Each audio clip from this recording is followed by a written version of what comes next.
এখন আসুন জেনে নেই এগুলো আগের আয়াতের সাথে কিভাবে সম্পর্কিত।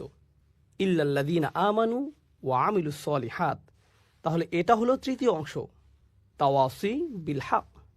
তাহলে এটা হলো তৃতীয় অংশ, তাওয়াসাও বিল হক। এটা সহজেই বোঝা যায়।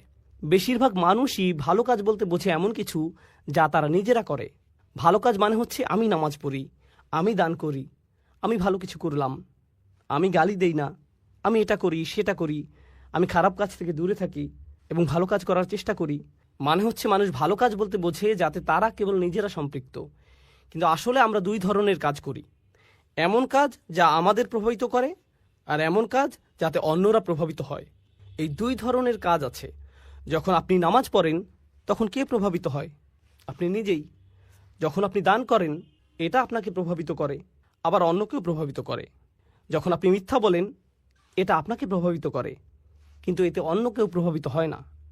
এখন বিষয় হচ্ছে, আপনি যদি শুধুমাত্র এমন ভালো কাজের ব্যাপারে চিন্তা করেন যা শুধু আপনাকে প্রভাবিত করে, আর আপনার আশেপাশের মানুষরা এমন নয়, হয়তো অন্য কিছু করছে, তারা তাদের কর্তব্যে অবহেলা করছে, আর তারা যে তাদের দায়িত্ব অবহেলা করছে তা শুধু তাদেরকেই সমস্যায় ফেলছে না, বরং কাকে সমস্যায় ফেলছে? অন্যদেরকেও। আপনার অন্যদের প্রতিও দায়িত্ব আছে, আর এর অবহেলার কারণে অন্যরা প্রভাবিত হচ্ছে। আপনাকে অন্যায়ের বিপক্ষে দাঁড়িয়ে সত্য কথা বলতে হবে, এটা আপনার দায়িত্ব। এটা মানবতার প্রশ্ন। সহজভাবে বললে আসলে এমনটা করতে সাহসের প্রয়োজন হয়। সেই মুহূর্তে কথা বলা যখন আপনি দেখছেন আপনার চুপ থাকার কারণে হয়তো অন্য কেউ সমস্যায় পড়বে। এটা হলো তাওয়াসি বিল হক। আমাকে সত্যিকার অর্থেই তার পক্ষে দাঁড়াতে হবে, কারণ আমি যদি না দাঁড়াই তাহলে নিশ্চিতভাবে অন্য কেউ সমস্যায় পড়বে। ধরুন আপনি রাস্তা দিয়ে যাচ্ছেন, সেখানে হয়তো কিছু বাচ্চা বেসবল খেলছে রাস্তার মাঝখানে। তারা খুব জোরে বল মারছে, বল হয়তো মানুষের গাড়িতে পড়ছে। এটা কি মেনে নেওয়ার মতো ঘটনা? না। তারা অন্য মানুষের সম্পদের ক্ষতি করছে। তখন আপনার মাথায় আসলো, আমার মনে হয় এদেরকে থামতে বলা উচিত, সম্ভবত আমার কিছু একটা তাওয়াসি বিল হক করা উচিত। বুঝা গেল? এই তোমরা এখানে খেলো না। কিন্তু তখন আপনার মাথায় আসবে, আমি যদি এদেরকে খেলা থামাতে বলি এরা হয়তো আমাকে নিয়েই খেলা শুরু করবে। এরা শুধু মুখে বলেই ক্ষান্ত হবে না, আমাকে মারতেও পারে শুধুমাত্র থামতে বলার কারণে। এটা একটা খুবই ছোট উদাহরণ। বড় পরিসরে বললে, পরিবারের ভেতরে যদি এমন হয়, আপনার বাবা হয়তো কোনো ভুল করেছেন, আপনার মা, আপনার মেয়ে, আপনার বোন, আপনার স্ত্রী, পরিবারের কেউ হয়তো কোনো ভুল করেছে, তারা কোনো অন্যায় করেছে, কেউ হয়তো মোহর পরিশোধ করছে না, কিংবা সম্পত্তির সমান ভাগ করা হচ্ছে না, আর এটা আপনার সামনেই ঘটছে। আপনার ভেতরে তখন মনে হচ্ছে আমার কিছু বলা উচিত, আমার বলা উচিত যেটা ভুল। কিন্তু তখন আপনি ভাবেন এর ফলাফল কি হবে? তারা সবাই আমাকে বকা দেবে, তারা হয়তো আমাকে অহংকারী ভাববে, এমনকি আমার সাথে কথা বলা বন্ধও করে দিতে পারে। এরকম আরও অনেক কিছু হতে পারে। তাহলে বুঝতে পারছেন, যখন আপনি সত্যি কথাটা বলতে চান তখন আপনার মাথায় কি কি আসে? এই সব ফলাফলগুলো। কিন্তু আল্লাহ আয্যা ওয়া জাল্লা আমাদেরকে ছাড় দিয়েছেন, তিনি আমাদেরকে সব ভয় ভীতি থেকে মুক্তি দিয়েছেন। এই কারণে আমাদের সকল ভয় দুশ্চিন্তা চলে যায় যখন আল্লাহ বলেন ইল্লাল্লাযীনা আমানু। প্রথম অংশে যখন আপনার ঈমান থাকে তখন কি হয়? তখন আপনি কাকে ভয় পান? শুধুমাত্র আল্লাহ, কেবল আল্লাহ। যখন আপনি ভালো কাজ করেন তখন শুধু ঈমান বাড়তে থাকে, আর যখন ঈমান বাড়তে থাকে তখন আপনার পক্ষে তাওয়াসি বিল হক করাটা সহজ হয়ে যায়। আর যদি আপনি অনুভব করেন যে তাওয়াসি বিল হক করাটা আপনার পক্ষে বেশ কঠিন, বলুন তো এর মানে কি দাঁড়ায়? এর মানে দাঁড়ায় আপনার ঈমান ততটা শক্তিশালী নয়, আপনার ঈমান যথেষ্ট দৃঢ় নয়। এই দুটি বিষয় একটি অপরটির সাথে সম্পর্কযুক্ত। সত্যের পক্ষে দাঁড়ানো এবং কথা বলার সাহস থাকা সরাসরি ঈমানের সাথে সম্পর্কিত, একেবারে সরাসরিভাবে যুক্ত। শেষ অংশটা নিয়ে বলি। এই দুইটি বিষয় যেহেতু একটি অপরটির সাথে সম্পর্কিত, এখানে একটা হাদিস মনে পড়েছে। এটা আনাস রাদিয়াল্লাহু তাআলা আনহু কর্তৃক বর্ণিত সহিহ মুসলিমের হাদিস। আচ্ছা, আগে আমরা আবু সাঈদ আল খুদরির হাদিসটি দেখি। মান রাআ মিনকুম মুনকারান ফালিয়ুগাইয়িরু বিয়াদিহি ফাইন লাম তাস্তাতি ফাবিকলবিহি যালিকা আদআফু আল ঈমান। আদআফুল আমল নয়, আদআফুল ঈমান। তিনি বলেন, কেউ যদি কোনো খারাপ কাজ সংঘটিত হতে দেখে তার উচিত হাত দিয়ে তার প্রতিরোধ করা। এটাও কিন্তু তাওয়াসি বিল হক। তিনি যদি এটা না পারেন তাহলে কি দিয়ে প্রতিবাদ করা উচিত? তার মুখ দিয়ে প্রতিবাদ করা উচিত, তার এর বিরুদ্ধে বলা উচিত। সে যদি এটাও না পারে, অন্তত তার অন্তরে এ ব্যাপারে খারাপ ধারণা করা উচিত। আর এটাই হচ্ছে সবচেয়ে দুর্বল ঈমান, আর এটাই হচ্ছে সবচেয়ে দুর্বল ঈমানের পরিচয়। রাসূল সাল্লাল্লাহু আলাইহি ওয়াসাল্লাম বলেননি যে এটা হচ্ছে সবচেয়ে দুর্বল আমলের পরিচয়, এটা হচ্ছে সবচেয়ে দুর্বল ঈমান। তার মানে তিনি মানুষকে সত্যের প্রতি উৎসাহ দেয়া, সত্যের জন্য কিছু করাকে সরাসরি ঈমানের সাথে সংযুক্ত করেছেন। ঠিক যেভাবে সূরায় এসেছে ইল্লাল্লাযীনা আমানু ওয়া আমিলুস সলিহাত ওয়া তাওয়াসাউ বিল হক, ইল্লাল্লাযীনা আমানু ওয়া আমিলুস সলিহাত, তারপর সাথে সাথে ওয়া তাওয়াসাউ বিল হক, এই তিনটিকে সম্পর্কযুক্ত করা হয়েছে। আর এই ব্যাপারে সবশেষে বলতে চাই, তাওয়াসি বিল হক হয়ে থাকে, এখানে তাওয়াসি শব্দটির মূল হচ্ছে তাফাউল, যার মানে হচ্ছে সহযোগিতা। তার মানে হচ্ছে এটা আপনার সমাজে হয়ে থাকে। এখানে বলা হচ্ছে যে এগুলো আপনার সমাজে সংঘটিত হবে, আপনার পরিবারে, আপনার মুসলিম বন্ধুদের মধ্যে, যারা নিজেদের মুসলিম দাবি করে, যারা ভালো কাজ করে। তাহলে তাওয়াসি বিল হক এখান থেকেই শুরু, তারপর এটা ছড়িয়ে পড়ে। সুতরাং যখন আমরা বলি অমুসলিমদের এই সত্যের ব্যাপারে জানানো দরকার, সর্বোপরি সমাজের প্রতি কর্তব্য, এই সব কিছু ঠিক আছে, কিন্তু এর শুরুটা কোথায় হবে? এর শুরু হবে আমাদের নিজেদের ঘরেই। যদিও শুরু করার জন্য এটাই সবচেয়ে কঠিন জায়গা, তবু এখান থেকেই আমাদের তাওয়াসি বিল হক এর সূচনা করতে হবে। আমাদেরকে সকল অন্যায় ও ভুল ভ্রান্তির দিকে নজর দিতে হবে, সেই সাথে ইমানের মৌলিক দিকগুলোর সাথে সাংঘর্ষিক বিষয়গুলোর প্রতি তাকাতে হবে, যা হয়তো আমাদের নিজেদের পরিবারেই ঘটছে, আর আমাদেরকে এর বিরুদ্ধে সোচ্চার হতে হবে।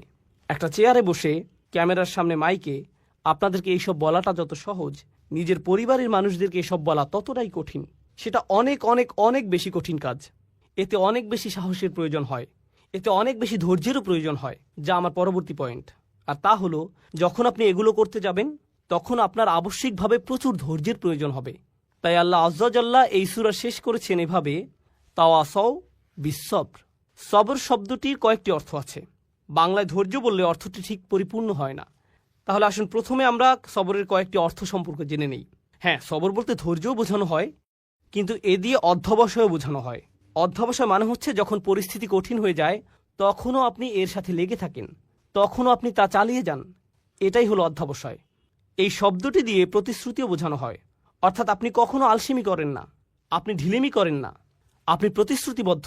যেন আপনি কোনো চাকরি করছেন আর প্রতিদিন আপনি সময় মতো হাজির হবেন, কিংবা কোনো অ্যাসাইনমেন্টের কাজে আছেন যা সময়ের মধ্যেই জমা দিতে হবে, এটাই হচ্ছে প্রতিশ্রুতি। এটা দিয়ে ধারাবাহিকতাও বোঝায়, অর্থাৎ আপনি প্রতিশ্রুতির এদিক সেদিক করেন না, প্রতিশ্রুতি ভঙ্গ করেন না, এটা ঠিক থাকে। ইবনে তাইমিয়া রহিমাহুল্লাহ সবরের সংজ্ঞায়ন করেছেন এভাবে, তিনি বলেছেন, সুসময় বা দুঃসময় আল্লাহ তাআলার প্রতি সমান আনুগত্য ধরে রাখাই সবর। আপনি যদি আল্লাহর প্রতি আনুগত্য ধরে রাখতে পারেন, সুসময় বা দুঃসময় যাই হোক না কেন, তাহলেই আপনি সত্যিকারের সবরের চর্চা করছেন। এটাই হলো সবর। এরপর আমরা দেখতে পাই আল্লাহ এখানে বলেননি ওয়া তাওয়াসাউ বিল হক ওয়া সাবারু। এটা খুবই গুরুত্বপূর্ণ। তারা তাদের সামর্থ্যের সবটুকু দিয়ে আন্তরিকতা ও সততার সাথে একে অপরকে সত্যের প্রতি ও তাদের দায়িত্বের ব্যাপারে উৎসাহ প্রদান করে। আর আল্লাহ এখানে এইটুকু বলেননি যে তারা ধৈর্য ধরে কাজ করে, তিনি কেবল বলেননি যে তারা ধৈর্য ধরে, তিনি আরও আগবাড়িয়ে বলেছেন ওয়াতাওয়াসাউ বিসসবর, যার মাধ্যমে আর বড় কিছু বোঝায়। তাহলে এখানে কেবল সবর করলেই হবে না, অর্থাৎ তারা কেবল ধৈর্য ধরে না, অধ্যবসায় করে না, ধারাবাহিকতা রাখে না, বরং তারা একে অপরকে ধৈর্যের ব্যাপারে বলে, অধ্যবসায়ে উৎসাহিত করে, ধারাবাহিকতা রাখতে বলে। বলুন তো এ থেকে আমরা কি শিখলাম? আপনি একা আপনার সবর ধরে রাখতে পারবেন না, আপনার উপদেশের জন্য কাউকে প্রয়োজন, যাতে সে আপনাকে সাহস যোগাতে পারে এবং বলতে পারে, ভাই তোমার সবর করা প্রয়োজন। সবর একে অপরকে সাহস যোগায়। অন্যের কাছ থেকে আপনি এই শক্তি পাবেন। একা থাকলে আপনি সাহস হারিয়ে ফেলবেন। এটা মানুষের স্বাভাবিক প্রবৃত্তি যে যখন মানুষ খারাপ পরিস্থিতির মধ্যে পড়ে, সবচেয়ে ইমানদার ব্যক্তিটিও, সবচেয়ে আমলদার ব্যক্তিটিও যে সব সময় ভালো কাজ করে, যখন কেউ তাকে অপমান করে বা কেউ তার কাজের প্রশংসা করে না এবং খারাপ কিছু ঘটে, এমনকি হতে পারে তা কোনো ইসলামিক কাজে, তখন সে হতাশ হয়ে পড়ে। এরা ভালো মানুষ, সবরের ব্যাপারে তাদের চেয়ে কে ভালো জানে? তবু আপনাকে সেই আলেম, সেই ইমাম, সেই কর্মী, সেই দায়ী, সেই শিক্ষকের কাছে যেতে হবে, গিয়ে বলতে হবে, ভাই আপনার ধৈর্য ধরা উচিত। যখন আপনি তাদেরকে এভাবে বলবেন, এতে কি তাদের উপকার হবে? হ্যাঁ, হবে। যদিও তারা এটা ইতিমধ্যেই জানে, তবু যদিও তারা সবরের ব্যাপারে ইতিমধ্যেই অনেক জানে, তবুও তারা এই তাওয়াসি এর মাধ্যমে উপকৃত হবে। তাওয়াসি বিসসবর নিজেদের মধ্যে ঘটে, আর এটাই এখানে আবশ্যকীয়। এটা তাওয়াসি বিল হক এর বিপরীত। তাওয়াসি বিসসবর তাদের জন্য যারা তাওয়াসি বিল হক থামিয়ে দিয়েছে, কারণ তারা ফলাফল দেখতে না পেয়ে হতাশ হয়ে পড়েছে। কিভাবে তারা তাদের উদ্যম ধরে রাখবে? একে অপরকে অধ্যবসায়ের ব্যাপারে তাগিদ দেওয়ার মাধ্যমে। সবচেয়ে সহজভাবে বলা হয়েছে আলাল মাসাইব, অর্থাৎ আপনাকে ধৈর্য ধরতে হবে, অধ্যবসায় চালিয়ে যেতে হবে, ধারাবাহিকতা ধরে রাখতে হবে, পরিস্থিতি যতই খারাপ হোক না কেন। অসব্রু আলামা আসাবাক, যতই বিপদ আসুক না কেন আপনাকে চেষ্টা চালিয়ে যেতেই হবে। এটা হলো একটা অর্থ। অপরটি হলো আনিল মাআসি, অর্থাৎ আপনাকে পরীক্ষা করা হবে। যারা এই দিনের জন্য কাজ করছেন তা যেভাবেই হোক না কেন, হয়তো আপনি আপনার বাসায় দিনই পরিবেশ তৈরি করতে চাচ্ছেন, বাইরে আপনি হয়তো অমুসলিমদের দিনের দাওয়াত দিচ্ছেন, হয়তো দানের জন্য অর্থ জোগাড় করছেন, এটা যেমনই হোক না কেন আপনি ইসলামের জন্য কিছু করতে চাচ্ছেন। শয়তান কার পেছনে বেশি লাগে জানেন? যারা দিনের জন্য কাজ করে। শয়তান অন্য যে কারো চেয়ে তার পেছনে বেশি সময় ব্যয় করে, যাতে সে আল্লাহর অবাধ্য হয়। বিশেষ করে যখন সে একা থাকে, তারা বেশি ঝুঁকিতে থাকে, তাদের উপর বেশি আক্রমণ হয়ে থাকে। সুতরাং আল্লাহর অবাধ্যতা থেকে বাঁচার জন্য আপনার সবর করা উচিত। একই সাথে আল্লাহর আনুগত্যের জন্য আপনার সবর করা উচিত। অর্থাৎ আল্লাহর আনুগত্য করাও কঠিন হয়ে থাকে, কিন্তু আপনাকে অধ্যাবসায় চালিয়ে যেতে হবে। আমরা কিছু ঘটনা জানি, এগুলো সত্যিকারের ঘটনা, কোনো বানানো কিছু নয়। আল্লাহ আমাদের সাথে কথা বলেছেন, তিনি আমাদের নিয়ে কথা বলেছেন, এবং তিনি ভালোভাবে জানেন আমরা কিভাবে জীবনযাপন করি। ফি হিযিক্রিকুম, তুমি নিজেই এ সম্পর্কে জানো। আমাদের মধ্যে কিছু ভাই ও বোন আছেন যারা ইসলামিক কর্মকাণ্ডে খুবই সক্রিয়। তারা অনেক ভালো কাজ করেন, কিন্তু একই সাথে তাদের কিছু খারাপ অভ্যাসও দেখা যায়। এগুলো পাপের কাজ। এটা এতই গুরুতর সমস্যায় রূপ নিয়েছে যে তারা এগুলোতে আসক্ত হয়ে পড়েছেন। তাদের সাহায্য দরকার। তাদের কি দরকার জানেন? তাদের দরকার তাওয়াসি বিসসবর। তাদের কাউকে দরকার যে তাকে অনবরত উপদেশ দিবে, বলবে শোনো, তোমাকে চেষ্টা করতে হবে, তোমাকে সংযত হতে হবে। এই 4টি উপাদান সম্পর্কে আমি সবশেষ কয়েকটি বিষয় বলতে চাই। এর প্রথম বিষয়টি হচ্ছে, এই 4টি উপাদানই অতীতকালে বর্ণিত হয়েছে। ইল্লাল্লাযীনা আমানু অতীতকাল, ও আমিলু অতীতকাল, অতাওয়াসাউ বিল হক, অতাওয়াসাউ সবগুলোই অতীতকাল। এর মাহাত্ম্য কি? যদি এভাবে বলা হতো ইল্লাল্লাযীনা ইউমিনুন ওয়া ইয়ামালুনাস সালিহাত ওয়া ইয়াতাসালুনা বিল হক ওয়া ইয়াতাসালুনা বিস-সবর, তাহলে কি পার্থক্য হতো? বর্তমানকালে বললে কি হতো? অতীতকালে বলার কারণে বোঝা যাচ্ছে এখানে এমন মানুষের কথা বলা হচ্ছে যারা মৃত্যুর আগ পর্যন্ত সারাটি জীবন এই 4টি কাজ করেছে। সুতরাং এখন আপনি তাদের জীবনটি পর্যালোচনা করে দেখতে পারেন। আপনি তাদেরকে দেখে বলবেন, হ্যাঁ, তারা তাদের জীবনকে ঈমানের দাবি অনুসারে অতিবাহিত করেছে। যখন আপনি তাদের জীবনের দিকে তাকাবেন, আপনি বলবেন তারা ভালো কাজ করেছে এবং তারা তাওয়াসু বিল হক করেছে, তাওয়াসাউ বিস-সবর করেছে। অন্যভাবে বললে এটা সেই আয়াতটি পরিপূর্ণ করেছে যেখানে বলা হচ্ছে ওয়ালা তামুতুন্না ইল্লা ওয়া আনতুম মুসলিমুন, ভুলেও মুসলিম না হয়ে মৃত্যুবরণ করো না। আপনি যখন তাদের জীবনটি দেখবেন, আপনি বলবেন না তারা আগে ভালো ছিল, পরবর্তীতে তারা বিপথে চলে গেছে, তাদের জীবনের শেষ দিনটি পর্যন্ত তারা অটুট ছিল। সুতরাং আপনি তাদেরকে দেখে অবশ্যই বলবেন তারা এই 4টি বিষয় পরিপূর্ণ করেছে। তাই এগুলোকে অতীতকাল বলার কারণ বোঝা যায়, মৃত্যুর আগ পর্যন্ত তাদের গোটা জীবনটি এই 4টি কাজের সমষ্টি। এরাই সফল হয়েছে। অর্থাৎ আপনি থামতে পারবেন না। আপনি এমন একটা জায়গায় পৌঁছাবেন যখন মানুষেরা আপনার সম্পর্কে বলবে এই 4টি বিষয় আপনি পূর্ণ করেছেন। এটাই হলো দ্বিতীয় মাহাত্ম্য। এর শেষ বিষয়টি হলো, যা আমার মনে হয় সূরা আসরের এই আলোচনার অন্যতম গুরুত্বপূর্ণ বিষয়, তা হলো বায়ের কয়েকটি তাৎপর্য আপনারা জানেন। বিল হক শব্দটি নিয়ে আমরা আলোচনা করেছি। একইভাবে যখন তারা তাওয়াসি বিস-সবর করে, যখন তারা একে অপরকে উৎসাহ দেয় ধৈর্যের সাথে, তারা ধৈর্যের সাথে ধৈর্যের উপদেশ দিচ্ছে এবং তারা একে অপরকে ধৈর্যের প্রতি উৎসাহ দেয়। কেউ যদি বলে আমি তোমাকে ধৈর্যের সাথে উপদেশ দিচ্ছি আর আমি তোমাকে ধৈর্যের প্রতি উপদেশ দিচ্ছি, এই দুইয়ের মধ্যে একটা পার্থক্য আছে। এই দুইটি আসলে আলাদা বিষয়। ধৈর্য ও অধ্যবসায়ের প্রতি যেভাবে আমি তোমাকে উপদেশ দিচ্ছি, এতেও ধৈর্যের প্রয়োজন আছে। এই উপদেশ দেওয়ার জন্য আমাকে ধৈর্য ধরতে হবে। আপনাকে তাড়াহুড়া করলে চলবে না, আপনাকে খুবই ধৈর্যশীল হতে হবে। যে আল্লাহর প্রতি অবাধ্য আচরণ করে তার প্রতি আপনাকে খুবই সহনশীল হতে হবে। আপনি তাকে পরামর্শ দিবেন, এই পরামর্শ দেওয়ার সময় আপনাকে ধৈর্যশীল আচরণ করতে হবে। আর আপনি তাকে কিসের প্রতি উৎসাহ দিচ্ছেন? ধৈর্যের ব্যাপারেই। তাহলে আপনি যেভাবে তাকে পরামর্শ দেন তাতে ধৈর্যের প্রয়োজন হয়। আবার এই ধৈর্য ধারণের প্রতি আপনি তাকে উৎসাহ দিচ্ছেন। শেষ আরেকটি বিষয় আমার মনে পড়েছে, এটা নিয়ে একটু বলি। এই 4টি বিষয় আসলে একে অপরের জন্য একটা পরীক্ষার মতো।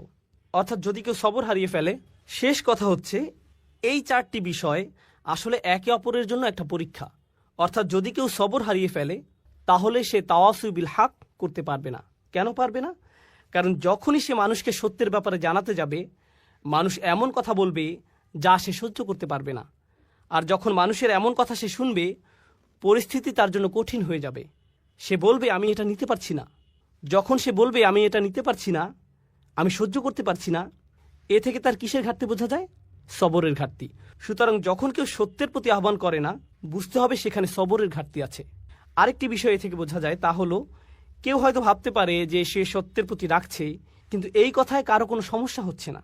সে ভাবছে যে সত্যের প্রতি ডাকছে, কিন্তু তার এই ডাকায় কারো কোনো সমস্যা নেই, কেউ তার কথায় ক্ষুব্ধ হচ্ছে না। এর মানে কি জানেন? আপনি যেহেতু সবর ছাড়াই তাওয়াসু বিল হক এর প্রতি মানুষকে ডাকতে পারেন, আপনি খুব সম্ভবত তাওয়াসু বিল হক করছেন না। কেননা এই পৃথিবীর সবচেয়ে ভদ্র ও নরম মনের মানুষেরা যখন মানুষকে সত্যের পথে ডেকেছে, তারা বিপদে পড়েছেন। এটা হচ্ছে এই কাজের আবশ্যিক ফলাফল। আল্লাহর সবচেয়ে ধৈর্যশীল রাসূলদের দিকে তাকান, নূহ আলাইহিস সালামের দিকে তাকান। তার পুরোটা জীবন ছিল দাওয়াতি কাজে পূর্ণ, আর পুরো জীবন জুড়েই ছিল সবর। কেননা তিনি মানুষকে যা বলেছেন তা মানুষকে বাধ্য করেছে তাকে অপমান করতে, কটু কথা বলতে, তার বিরুদ্ধে দাঁড়াতে। আর এজন্য প্রয়োজন হয় সবরের। আর যখন এই দুটিরই ঘাটতি হয়, যখন আপনি মানুষকে সত্যের প্রতি ডাকছেন না, আর সেজন্য আপনার সবর করারও কোনো প্রয়োজন নেই, যখন এই শেষ দুটির ঘাটতি হয়, যখন কারো মধ্যে এই দুটি থাকে না, তা থেকে আমরা কি বুঝতে পারি কিসের ঘাটতি আছে? প্রথম দুটি শর্ত, ঈমান ও ভালো কাজ। কারণ যতক্ষণ না আপনি নিজেই ভালো কাজ করবেন, খারাপ কাজ আপনার চোখে পড়বে না। যদি আপনি নিজে ভালো কাজের সাথে যুক্ত না হন, আপনি বুঝতে পারবেন না খারাপ কাজ করলে সমস্যাটা কি। কিন্তু যখন আপনি নিজের পরিবর্তন করবেন, আপনি হয়তো পার্টি করতেন, তারপর আপনি আল্লাহর কাছে ভালোভাবে তওবা করে তার আনুগত্য করতে শুরু করলেন। যখন আপনি আল্লাহর আনুগত্য করেন আর অন্যরা পার্টি করে, এতে আপনি বিরক্ত হন, তাদের জন্য আপনার খারাপ লাগে। আগে এতে আপনার কিছু মনে করতেন না, কিন্তু এখন আপনার মনে হচ্ছে তারা কিভাবে এটা করছে, আমার তাদেরকে থামানো উচিত। আমি নিজেই ভুল করেছি, আমি চাই না তারাও একই ভুল করুক। এটা আপনাকে কষ্ট দেয়। কিন্তু এটা যদি আপনাকে কষ্ট না দেয়, আপনার যদি কখনো মনে না হয় যে আপনার তাদেরকে থামানো উচিত, তার মানে হলো আপনি ভালো কাজের প্রতি প্রতিশ্রুতিশীল নন। আর আপনার যদি ভালো কাজের ব্যাপারে প্রতিশ্রুতি না থাকে, তার মানে আপনার কি নেই? ঈমান। তাহলে এই সবগুলো বিষয় হচ্ছে লাজিম ও মালজুম। এগুলো একটি অপরটির আবশ্যিক ফলাফল এবং একটি আরেকটির সাথে ওতপ্রোতভাবে জড়িত। আমি অন্য সূরাগুলোর চাইতে এই সূরাটিতে অনেক বেশি সময় নিয়েছি। আমরা সূরা নাবা থেকে শুরু করেছিলাম, তখন একটি সেশনে একটি সূরা শেষ করেছি, কিন্তু এটা সূরা আসরের চতুর্থ সেশন। আলহামদুলিল্লাহ, অবশেষে আমরা এটা শেষ করতে পেরেছি। কেন জানেন? কারণ আমার মনে হয়েছে এটা সবচেয়ে ছোট সূরা। এটা এমন একটি সূরা যা মুখস্থ করা খুবই সহজ। আমাদের বেশিরভাগই এটা আত্মস্থ করে ফেলেছে, কিন্তু এটা সবচেয়ে ভারী সূরা। এই সূরার ওজন সবচেয়ে বেশি। আপনি আপনার জীবনকে কিভাবে দেখেন তা এই সূরাটি পুরোপুরিভাবে পরিবর্তন করে দেবে। আপনি কিভাবে আপনার পরিবারের সাথে আচরণ করেন, আপনার দৈনন্দিন জীবন, যা আপনি অর্জন করেছেন, যা এখনও অর্জন করতে পারেননি, তার চেয়েও বড় কথা সফলতা এবং ব্যর্থতা বলতে আপনি কি বোঝেন, এই সূরাটি এই সব কিছুর প্রতি আপনার মনোভাব পরিবর্তন করে দেবে। ডক্টর ফাদেল সালেহ আস-সামেরাই বলেছেন, কোন সূরা শুরু কোনো না কোনোভাবে এর শেষ অংশের সাথে সম্পর্কিত। কোন সূরার শুরুর অংশ তার শেষের অংশের সাথে যুক্ত। এই সূরার শুরু কি ছিল? একটি আয়াত, ওয়াল আসর, যা দিয়ে বোঝা যায় যে আপনার সময় শেষ হয়ে আসছে। আর শেষ আয়াতটি হলো 4টি উপাদান নিয়ে, যা আমরা গত 2 সেশন ধরে আলোচনা করছি। তাহলে এই দুইটি অংশ একটি অপরটির সাথে কিভাবে যুক্ত? ঈমান, ভালো কাজ, তাওয়াসু বিল হক, তাওয়াসু বিস সবর। এর ব্যাপারে সচেতন হওয়ার জন্য আপনার সময় শেষ হয়ে আসছে। আপনি সময় থাকতে সব কিছু ঠিক করে নিন। আপনার নিজের জন্য এটা খুব জরুরি একটা বিষয়। ইন্নাল ইনসানা লাফি খুসর, এটা কে? আপনি ধরে নিন, ইন্নান নাফসি, আমার নিজের জন্য। আমি নিজেই ক্ষতির মধ্যে আছি, আমি বিপদের মধ্যে আছি। আল্লাহ তাআলা আমাদেরকে তাদের অন্তর্ভুক্ত করুন যারা সূরা আসরের 4টি শর্তকে পূর্ণাঙ্গভাবে পালন করতে পেরেছে। আল্লাহুম্মা জাআলনা মিনাল্লাযিনা আমানু ওয়া আমিলুস সলিহাত ওয়া তাওয়াসাউ বিল হক ওয়া তাওয়াসাউ বিস সবর। বারাকাল্লাহু লি ওয়া লাকুম ফিল কুরআনিল হাকীম ওয়া নাফা'নি ওয়া ইয়্যাকুম বিল আয়াতি ওয়াজ যিকরিল হাকীম। আসসালামু আলাইকুম ওয়া রাহমাতুল্লাহি ওয়া বারাকাতুহু। إنا هديناه السبيل إما شاكرا وإما كفورا. اللهم اجعلنا من الشاكرين، واللهم اجعلنا من الذين آمنوا وعملوا الصالحات وتواصوا بالحق وتواصوا بالصبر. آمين يا رب العالمين. এখানে আবার আসতে পেরে সম্মানিত বোধ করছি আইআইইউএমে।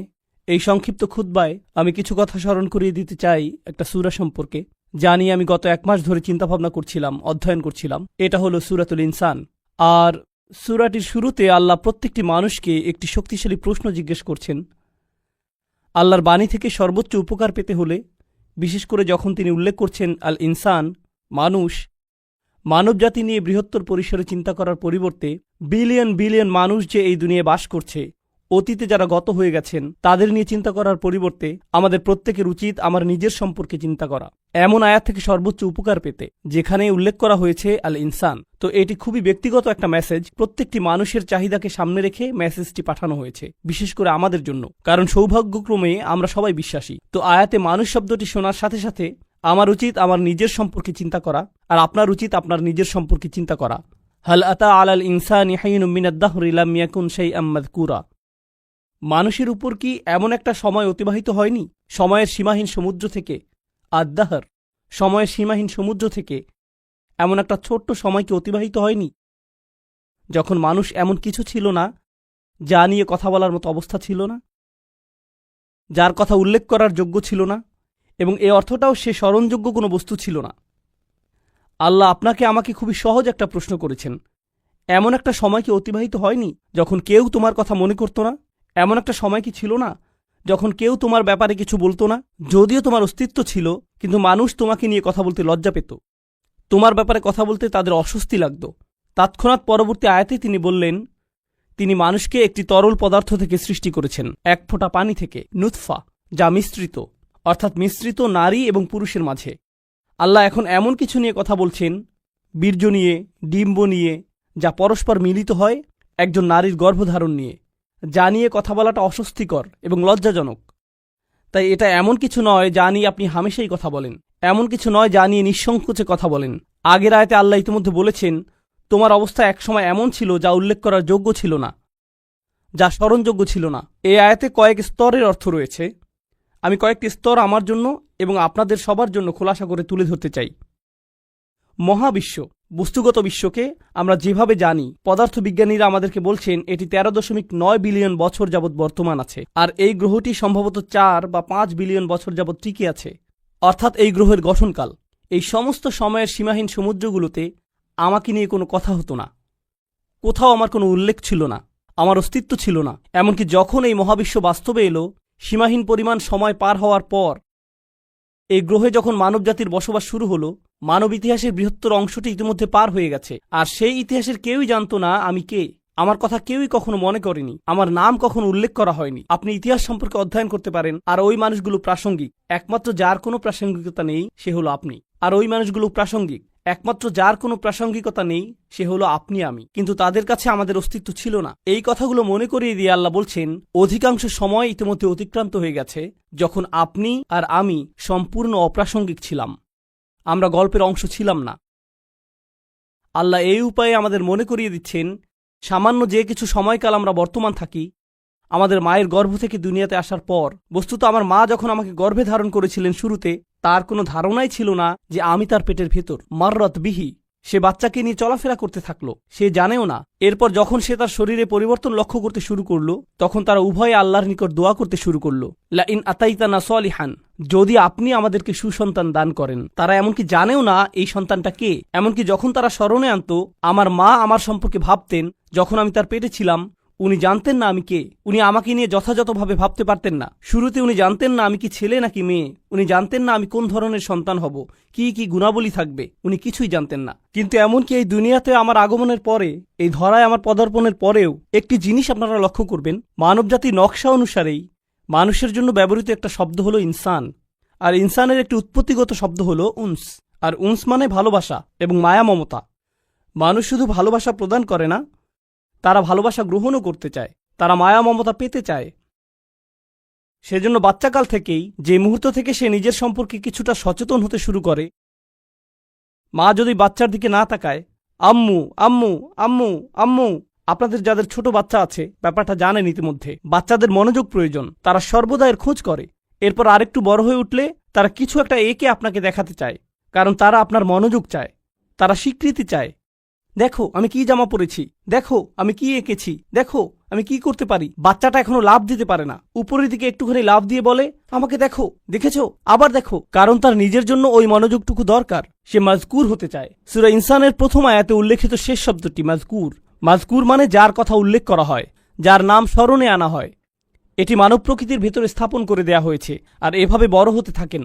কিশোর বয়সে পৌঁছলে আপনি সুন্দর সুন্দর জামা কাপড় পরতে চান, আকাঙ্ক্ষা করেন নিজেকে যেন সুন্দর দেখায়, কারণ আপনি সবার নজরে পড়তে চান, দৃষ্টিতে পড়তে চান, এবং মাজকুরও, নিজের উল্লেখও চান। আশা করেন মানুষ যেন আপনাকে নিয়ে কথা বলে। আরও বড় হতে থাকলে এখন আপনি বিশ্ববিদ্যালয়ে পড়েন, আমি জানি এখানে সমাবর্তন হতে যাচ্ছে, গ্র্যাজুয়েট হওয়া অনেক বড় একটা ব্যাপার। কি হয় যখন ছাত্ররা তাদের সার্টিফিকেট পায়? অনেকে ইনস্টাগ্রামে এবং ফেসবুকে তাদের সার্টিফিকেটের ছবি আপলোড করবে।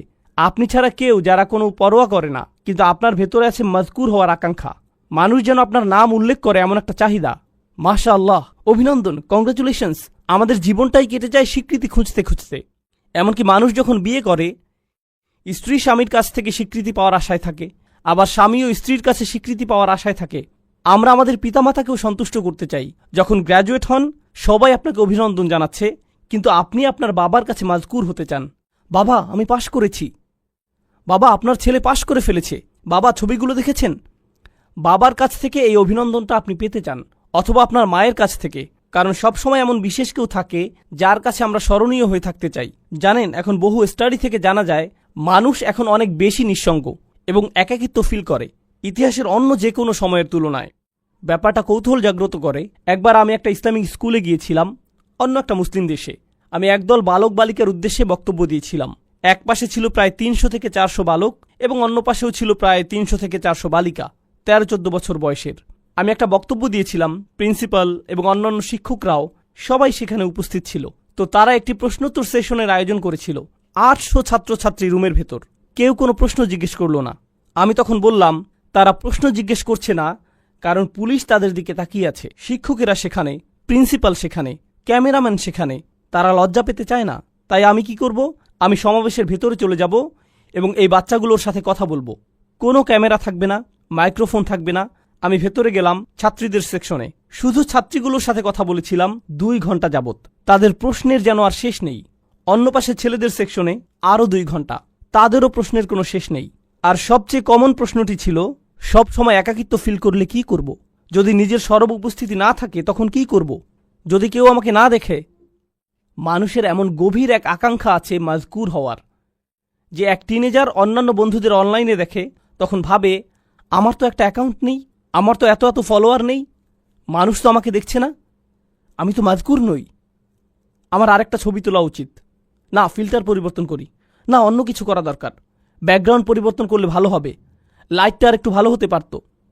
এরপর পোস্ট করে, কেউ একজন হার্ট ইমোজি দিল, কেউ একজন লাইক দিবে, আমি মাজকুর। যাক, আমার এখন উপস্থিতি আছে। আর যদি পোস্ট না করেন, যদি এক টুকরা পিজার ছবি পোস্ট না করেন, কোথায় দাঁড়িয়ে আছেন সে ছবি, কোথায় দাঁড়িয়ে আছেন সেই ছবি, কোন পার্কে আছেন, আবু জেহেলের কোন উইজডম বা কোনো কিছু একটা, যদি এটা পোস্ট না করেন, তখন হঠাৎ মনে হয় আমি যে জীবিত আছি এটাও তো কেউ জানে না। তখন হয়ে পড়েন গায়রে মাজকুর, অনুল্লেখযোগ্য। যতকাল যাবৎ মহাবিশ্বের অস্তিত্ব আছে তার অধিকাংশ সময় জুড়ে এবং যতকাল যাবৎ মানুষের অস্তিত্ব আছে আপনি ছিলেন গায়রে মাজকুর। আর এমন একটি সময় দ্রুতই ঘনিয়ে আসছে যখন আপনি আর আমি কবরে শায়িত হব, আর কিছু মানুষ আমাদের কথা মনে রাখবে এবং তারা আমাদের জন্য কাঁদবে। এরপর সময়ের পরিক্রমায় আমরা আবার গায়রে মাজকুর হয়ে যাব। আমরা বিখ্যাত মানুষদের কথা মনে রাখি, আমরা ইসলামের ইতিহাসের বিখ্যাত আলেমদের কথা স্মরণ করি। আমরা স্মরণ করি যেমন ইমাম শাফিঈর কথা রাহিমাহুল্লাহ বা ইমাম আবু হানিফার কথা রাহিমাহুল্লাহ, কিন্তু তাদের তো বড় পরিবার ছিল, কেউ তো তাদের পরিবারের কথা স্মরণে আনে না। তাদের অনেকেই আমাদের নিকট এখন অদৃশ্য। আমরা শাসকদের কথা মনে করি না, সেই সময়ের সম্পদশালীদের কথাও আমরা মনে করি না, আমরা ভালো চেহারার মানুষদের কথাও স্মরণে আনি না, আমরা জনপ্রিয়দের কথাও স্মরণে আনি না। বিখ্যাত মানুষদের কথা অথবা তাদের কর্মের কথা আমরা স্মরণে আনি না। তারা বিস্মরণের অতল গহ্বরে তলিয়ে গেছে, তারা আবার অপ্রাসঙ্গিক হয়ে পড়েছে। আর আল্লাহ আমাকে আপনাকে শিক্ষা দিচ্ছেন, তোমরা এই জিনিসের পেছনে ছুটে চলছ প্রাসঙ্গিক হতে, স্মরণযোগ্য হতে, আলোচিত হতে, ফলোয়ারদের সাথে যুক্ত হতে। এই জিনিসটাই ছিল তোমার সবচেয়ে কামনীয়, কিন্তু তোমাকে তো মূলত গায়রে মাজকুর হিসাবে সৃষ্টি করা হয়েছে। খুব শীঘ্রই তুমি আবারও গায়রে মাজকুর হয়ে পড়বে। তারা পুনরায় অপ্রাসঙ্গিক অবস্থায় প্রত্যাবর্তন করবে। চিত্রটা খুবই নিরাশাজনক। কেউ আমার কথা মনে করবে না, কেউ আমাকে জানবে না। প্রসঙ্গত এমনকি যেসব মানুষরা আল্লাহকে বিশ্বাস করে না তারাও স্মরণীয় হয়ে থাকার চাহিদা অনুভব করে। তাই দেখবেন বিলিয়ন বিলিয়ন ডলারের মালিকেরা যারা কোনো কিছুতে বিশ্বাস করে না, তারা কোনো ধর্মে বিশ্বাস করে না, আর তারা মৃত্যুর সময় খুবই বৃদ্ধ, মৃত্যুর সময় তারা নিজেদের সম্পদ কোনো হাসপাতালে দান করে যায় বা কোনো দাতব্য সংস্থায় দান করে দেয়, কিন্তু সাথে একটা শর্ত আরোপ করে, বিল্ডিংয়ের গায়ে যেন আমার নাম লেখা থাকে, বা আমার একটা মূর্তি তৈরি করবে আর বিল্ডিংয়ের প্রবেশ পথে ওটা রেখে দিবে। কারণ যদিও আমার অস্তিত্ব না থাকে, আমার স্মৃতি যেন বেঁচে থাকে। আমাকে তবু মাজকুর হতে হবে যদিও আমার অস্তিত্ব না থাকে। এটি এমন কিছু যা তাদের হৃদয়ের গহীনে স্থাপন করে দেয়া হয়েছে। কিন্তু এই যে আকাঙ্ক্ষা, আল্লাহ একটি বাচ্চার ভেতরে এটি রেখেছেন, শিশুটির মনোযোগ পাওয়ার আকাঙ্ক্ষা, বা যে আকাঙ্ক্ষাটা আল্লাহ মানুষের ভেতরে রেখে দিয়েছেন, যা মাল্টি বিলিয়নিয়ার ডলারের সোশ্যাল মিডিয়া ইন্ডাস্ট্রির মূল চালিকা শক্তি, মানুষ যদি অন্যের মনোযোগ না চাইতো, সোশ্যাল মিডিয়ার জন্ম হতো না, এর অস্তিত্ব থাকতো না। এগুলো শয়তানি কোনো মেশিন না, এগুলো শুধু আমাদের আকাঙ্ক্ষাগুলো খেয়েই বেঁচে আছে। আমাদের এই আকাঙ্ক্ষাগুলো থাকার কারণেই এগুলো এদের মতো করে কাজ করতে পারছে। এগুলো আমাদের কার্যকলাপ খেয়েই টিকে আছে। ব্যাপারটা হলো, আল্লাহ কেন এই চাহিদাটা আমাদের ভেতরে রেখেছেন? এর উদ্দেশ্যটা কি? আমি কেন সর্বদা স্বীকৃতির অন্বেষণে থাকি? কেন এমন মনে হয়? কেন আমার ভেতরটা শূন্য মনে হয়? যদি স্বীকৃতি না পাই, জানেন আমি কিছু একটা ফিল করি। যদি মনে হয় আমার কোনো উল্লেখ নেই, কেমন যেন ফাঁকা ফাঁকা অনুভূত হয়। আর আল্লাহ নিজেই এই ব্যাপারটা বর্ণনা করেছেন পরের আয়াতগুলোতে। তিনি বলেন, ইন্না হাদাইনাহু সাবিলা ইম্মা শাকিরান ওয়া ইম্মা কাফুরা। আমি তাকে পথ দেখিয়েছি, একটা পথ।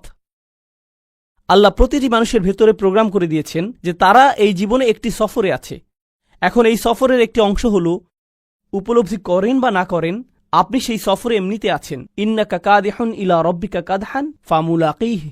প্রতিটি দিন অতিক্রান্ত হয়ে যাচ্ছে। জীবন একটি সফর। প্রতিটি মানুষ মৃত্যুর দিকে এক পা দুপা করে এগিয়ে যাচ্ছে। আমাদের প্রত্যেক দিন আগের দিনের চেয়ে মৃত্যুর আরেকটু নিকটে। সেই ভ্রমণ স্বয়ংক্রিয়ভাবে এগিয়ে চলছে। এখানে আমার আপনার কোনো নিয়ন্ত্রণ নেই। আল্লাহ ইতোমধ্যে এটা ঠিক করে দিয়েছেন। কিন্তু এছাড়াও রয়েছে আরেকটি সফর। আমার জীবনের সফর নয়, বরং আমার হৃদয়ের ভেতরের এবং আমার মস্তিষ্কের ভেতরের সফর। আল্লাহ চান আমরা যেন আল্লাহর দিকে প্রত্যাবর্তন করার একটা সফর করি। আমরা আল্লাহর কাছ থেকে এসেছি, আমরা আল্লাহর জন্য। আর আল্লাহ চান আমরা যেন ইচ্ছে করেই আল্লাহর পথের দিকে ফেরার একটা সংকল্প করি, আমাদের মাথায়, আমাদের অন্তরে। কিন্তু আমাদের মন অন্য কারো কাছ থেকে স্বীকৃতি পাওয়ার নেশায় বুঁদ হয়ে আছে। এটা অন্য মানুষদের কাছে গ্রহণযোগ্যতা পেতে চায়। কিন্তু আল্লাহ চান আমাদের হৃদয় এবং মস্তিষ্ক যেন সবার আগে আল্লাহর কাছে স্বীকৃতি খোঁজে। আমার রব কি আমার প্রতি খুশি? আমার রব কি আমার ভালো কাজটির দিকে তাকিয়ে খুশি হয়েছেন? আমার এই সেবা দেখে কি আমার রব খুশি হয়েছেন? আমি কি আমার জীবন এমনভাবে অতিবাহিত করেছি যে একদিন যখন এই ভ্রমণের সমাপ্তি হবে, তখন তার সাথে আমার সাক্ষাতের সুযোগ হবে? তিনি বলেন, ইম্মা শাকিরান। আল্লাহ মানুষকে এই সফরে এগিয়ে যাওয়ার সামর্থ্য দিয়ে সৃষ্টি করেছেন। আপনি আমাদের প্রত্যেকের জন্য রয়েছে দুইটি পছন্দের বিষয়। হয় আমরা কৃতজ্ঞ, অথবা আমরা চরম অকৃতজ্ঞ। ইম্মা শাকিরান ওয়া ইম্মা কাফুরা। চলুন সাধারণ ভাষায় কৃতজ্ঞতার অর্থ বোঝার চেষ্টা করি কিছুটা। যদি আমি আমার ছেলেকে একটি বাইসাইকেল কিনে দেই, আর সে বলল, থ্যাংক ইউ, ধন্যবাদ বাবা। আমি তাকে বাইসাইকেল কিনে দিলাম, কিন্তু সে জীবনেও এটাতে চড়েনি। সে বাড়ির এক পাশে এটি ফেলে রাখল, কাপড় দিয়ে মুড়িয়ে রাখল। এখন ওই থ্যাংক ইউর কোনো অর্থ নেই। কেন? কারণ সে যদি সাইকেলটি প্রতিদিন চালাতো, পরিষ্কার করত, প্রতিদিনের যত্ন নিত, তখন আমি বলতাম আমার ছেলে সাইকেলের জন্য কৃতজ্ঞ। কিন্তু সে যদি কখনো এটি ব্যবহার না করে ফেলে রাখে, সে যতই সাইকেলের জন্য ধন্যবাদ দিক না কেন, এটা কোনো ব্যাপার না। সাইকেলটা যে পড়ে থেকে ধুলাবালি সংগ্রহ করছে, তাই তার কথাগুলো ফাঁকা বুলি ছাড়া আর কিছুই না। এর নাম কৃতজ্ঞতা নয়। সহজে বোঝা গেল তো? যখন আল্লাহ আমাকে হেদায়েত দিয়েছেন, আল্লাহ আমাকে এই জীবনের একটি লক্ষ্য দিয়েছেন, আর আল্লাহ বলছেন, তুমি কি এই হেদায়েতের জন্য কৃতজ্ঞ হবে? আমি কি সেই হেদায়েতের জন্য কৃতজ্ঞ হব নাকি হব না? তার মানে আল্লাহ আমাকে যা দিয়েছেন, যদি আমি তা ব্যবহার না করি, যদি আমি তা জীবন চলার পথে কাজে না লাগাই, তখন আমি যত খুশি আলহামদুলিল্লাহ বলতে পারি, এটা অর্থহীন। আমি তো উপহারটি ব্যবহার করছি না, আমি কোনোভাবেই এটি কাজে লাগাচ্ছি না। এটাই হলো ইম্মা শাকিরান ওয়া ইম্মা কাফুরা। অসাধারণ সুন্দর একটা ব্যাপার আছে, যেদিকে আমি আলোচনার মোড় ঘুরিয়ে নিতে চাই। জানেন, এই একই সূরাতে, সূরাতুল ইনসানে পরের দিকে একেবারে সমাপ্তিতে আল্লাহ বর্ণনা করছেন, না বরং শেষের অংশে আল্লাহ জান্নাতি মানুষদের বর্ণনা দিয়েছেন। আল্লাহুম্মা আদখিলনা ফি জান্নাতিক।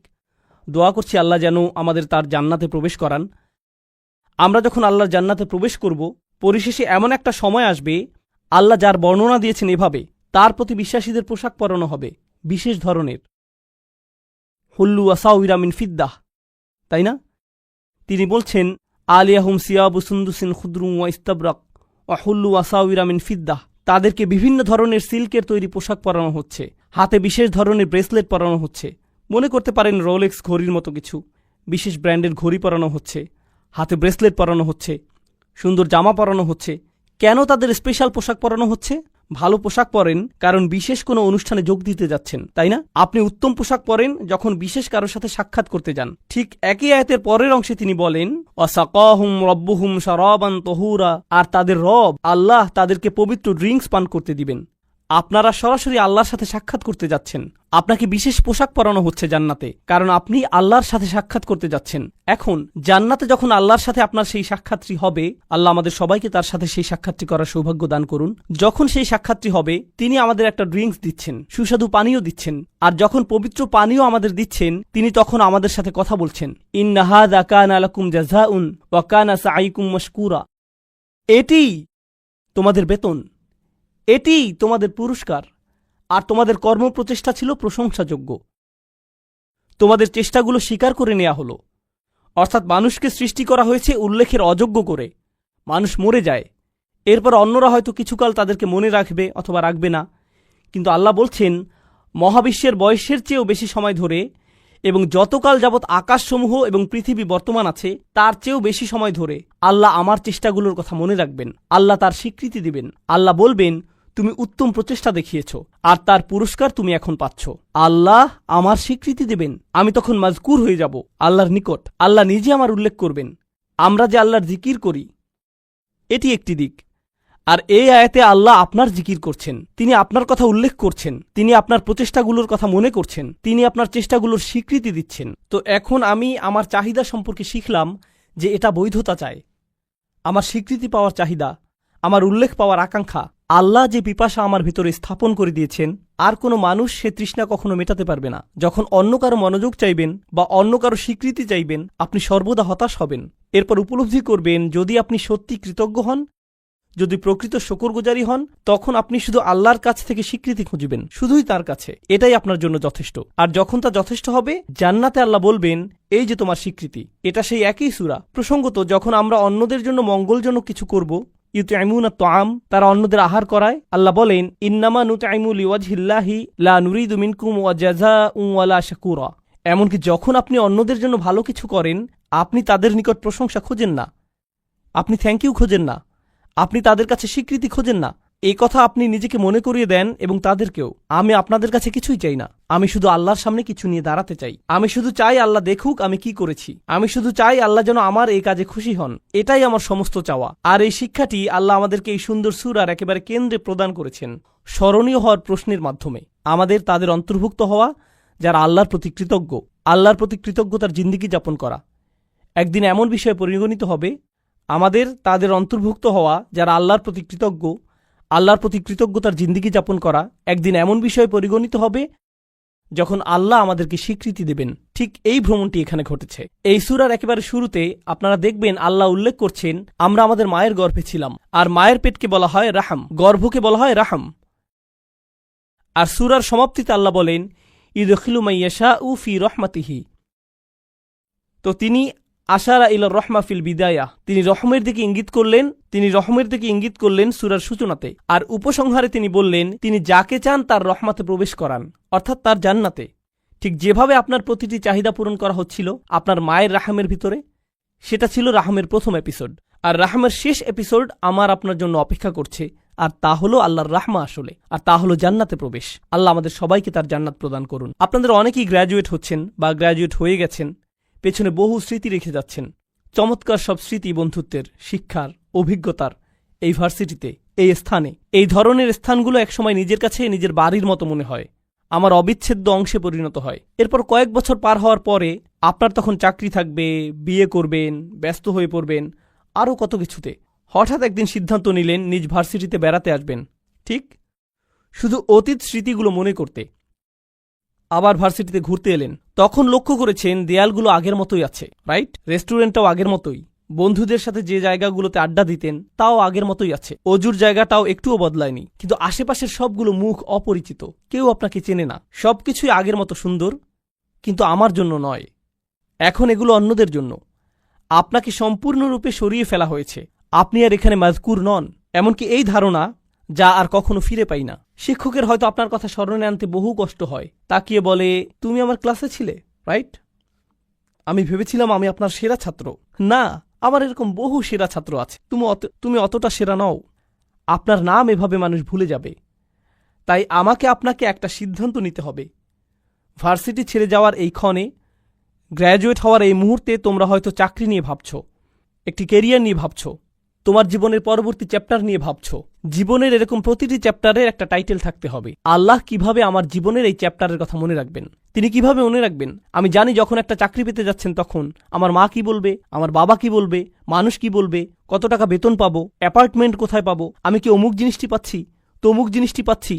আপনার মাথায় সমস্ত প্রশ্ন এসে জড়ো হয় প্রেস্টিজ নিয়ে, স্বীকৃতি নিয়ে এবং সমাজে মাজকুর হওয়া নিয়ে। প্রথমে সবকিছুর উপর যদি এই প্রশ্নটি রাখতে পারেন, আল্লাহ কিভাবে এর কথা মনে রাখবেন। আমি কোন ধরনের প্রভাব পেছনে রেখে যাচ্ছি, আমি কি এমন কিছু রেখে যাচ্ছি যার কারণে আল্লাহ আমার কথা মনে রাখবেন।